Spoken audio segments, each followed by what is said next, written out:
Hello Mark, this is Tim, a freshman, from the Speaking and Listening class, Section B.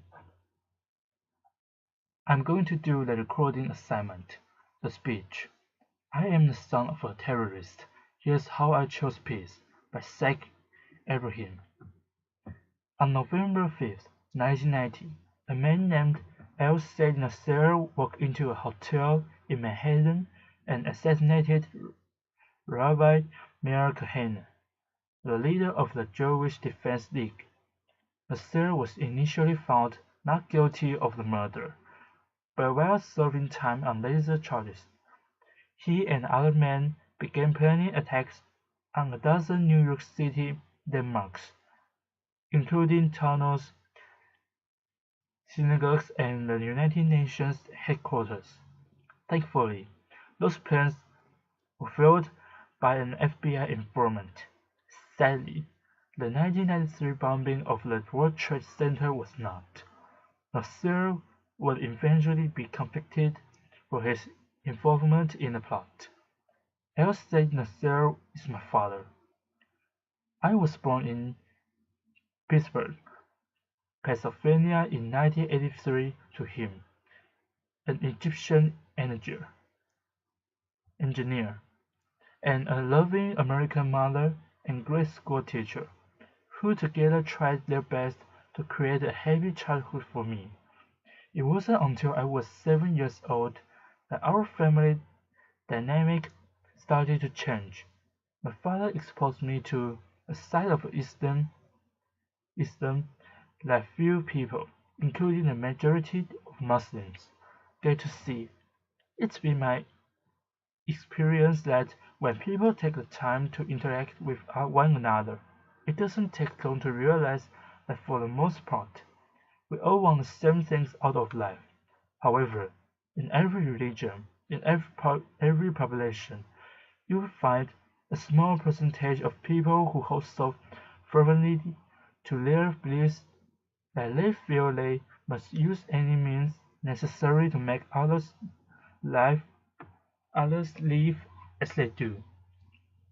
A few months prior to his arrest, he sat me down and explained that for the past few weekends, he and some friends had been going to a shooting range on Long Island for target practice. He told me I'd been going with him the next morning.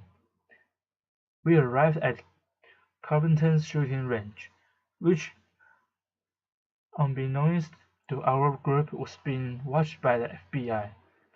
When it was my turn to shoot, my father helped me hold the rifle to my shoulder and explained how to aim at the target about 30 yards off. That day, the last bullet I shot hit a small orange light that sat on top of the target, and to everyone's surprise, especially mine, the entire target burst into flames. My uncle turned to the other men, and in Arabic said, "Even Abu, like father, like son." They all seemed to get a really big laugh out of that comment, but it wasn't until a few years later that I fully understood what they thought was so fun. They thought they saw in me the same destruction my father was capable of.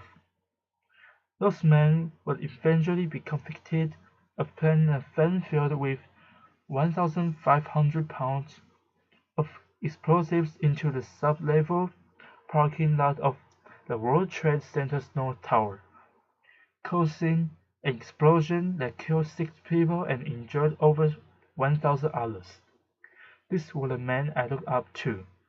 These were the men I called Abu, which means uncle. By the time I turned 19, I had already moved 20 times in my life, and that stability during my childhood didn't really provide an opportunity to make many friends. Each time I would begin to feel comfortable around someone, it was time to pick up and move to the next town. Being a perpetual new face in class, I was frequently the target of bullies. I kept my identity a secret from my classmates to avoid being targeted. But as I, but as it turns out, being a quiet, chirpy new kid in class was more than enough ammunition. So for the most part, I spent my time at home reading books and watching TV or playing video games. For those reasons, my social skills were lacking, to say the least, and growing up in a bigoted household, I wasn't prepared for the real world. I've been raised to judge people based on arbitrary measurement, like a person's race or religion. So what opened my eyes? One of my first experiences that challenged this way of thinking was during the 2000 presidential elections. Through a college prep program, I was able to take part in the National Youth Convention in Philadelphia.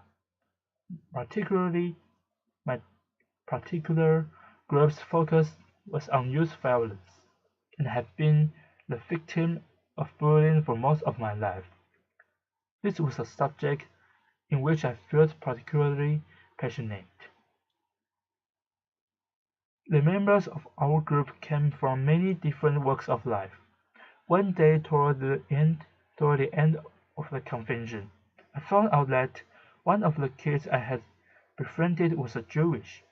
Now, it had been several days for this detail to come to light, and I realized that there was no natural animosity between the two of us. I had never had a Jewish friend before, and frankly I felt a sense of pride in having been able to overcome a barrier that for most of my life I had been led to believe was insurmountable. insurmountable. Another major turning point came when I found a summer job at Belgian Gardens, an amusement park. There, I was exposed to people from all sorts of faiths and cultures, and that experience proved to be fundamental to the development of my character. Most of my life, I've been taught that homosexuality was a sin, and by extension, that all gay people were a negative influence. As chance would have it, I had the opportunity to work with some of the gay performers at the show there, and soon found that many were the kindest, least judgmental people I had ever met. Being bullied as a kid created a sense of empathy in me toward the suffering of others, and it comes very unnaturally to me to treat people who are kind in any other way than how I would want to be treated.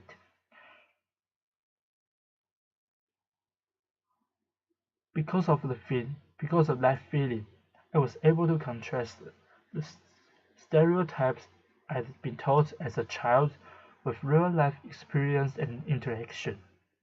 I don't know what it's like to be gay, but I'm well acquainted with being judged for something that's beyond my control. Then there was the daily show, on a nightly basis. John's stairwell forced me to be intellectually honest with myself about my own bigotry and helped me to realize that a person's race, religion, or sexual orientation that had nothing to do with my quality of one's character. He has in many ways a father figure to me when I was in desperate need of one. Inspiration can often come from an unexpected place, and the fact that a Jewish comedian had done more to positively influence my worldview than my own extremist father is not lost on me. One day I had a conversation with my mother about how my worldview was starting to change, and she said something to me that I will hold dear to my heart for as long as I live. She looked at me with the weary eyes of someone who had experienced enough dogmatism to last a lifetime, and said, "I'm tired of hating people." In that instant, I realized how much negative energy it takes to hold that hatred inside of you. Sheikh Ebrahim is not my real name. I changed it when my family decided to end our connection with my father and start a new life. So why would I owe myself and potentially put myself in danger? Well, that's simple. I do it in the hopes that perhaps someone someday who is compelled to use violence may hear my story and realize that there is a better way.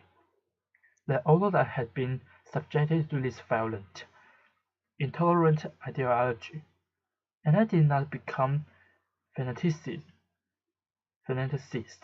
Instead, I choose to use my experience to fight back against terrorism, against bigotry.